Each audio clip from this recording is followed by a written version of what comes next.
ஈசான தந்த்ரா என்னும் பிரம்மமுத்தி யோகா நம் உடலை இயக்கும் தலைவன், அருட்பெரும் ஜோதிக்கு ஆதார சக்தி, முச்சந்தியின் நாயகன், அகிலாண்ட கோடியின் தலைவன், நீலவர்ணன், அருள் வழங்கும் அற்புதன், கர்மாவின் நாயகன், அவனே ஈசானன்.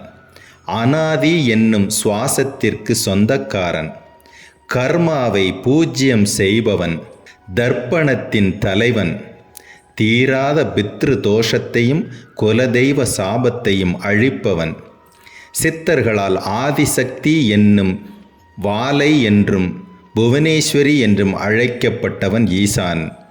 அப்படிப்பட்ட சர்வ வல்லமை கொண்ட ஈசானன் என்னும் காற்றை பயன்படுத்தி நம் வாழ்வை வளமாக்கும் அற்புத சூத்திரம்தான் ஈசான தந்த்ரா